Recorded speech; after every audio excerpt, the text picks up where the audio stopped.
Today, we're talking about typos and how they are the worst things ever.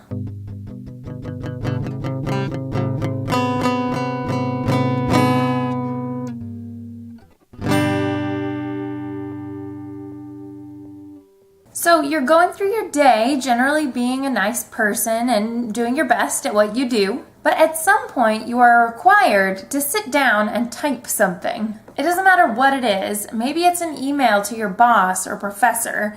Maybe it's your thesis or an email to an acquaintance. Maybe it's the latest chapter of your My Little Pony fanfiction where Spike and Twilight have a torrid romantic affair. Okay, to be honest, I don't know anything about My Little Pony. I had to go on Tumblr to look up those character names. Still, I have no judgment on the fanfiction thing because I really don't have room to judge. So you sit down and you type the thing and then you hit send or post or publish or whatever. And then just before the page reloads, you see it sitting there, staring at you. A typo. After which you proceed to burn down your house. But typos are literally the worst thing.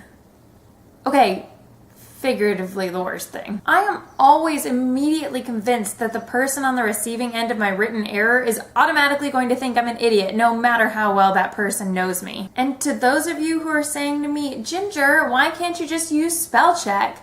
I say you can. But typos are sneaky little buggers. Haven't you ever made a typo that turned the word you wanted into a different word that actually exists, but changes the meaning of your whole thought? Okay, story time. Here's why I can't judge fanfiction writers. Once upon a time, I was really into Harry Potter fanfiction. Like, really into it. I had this series about Harry's daughter going to Hogwarts and having her own adventures. This was before Half-Blood Prince, so she was a made-up daughter.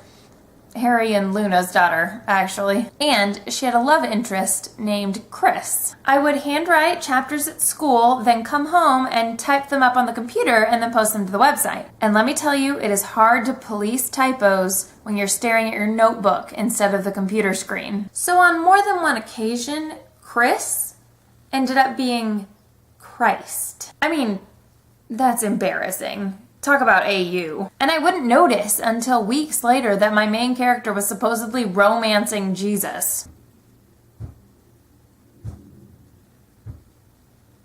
So basically, typos are the bane of my existence, and spellcheck needs to know what I mean when I mean it. That's it for today. What is the most embarrassing typo you've ever made? Leave it in comments. Don't forget to like, share, and subscribe to this video, and I'll see you on Tuesday.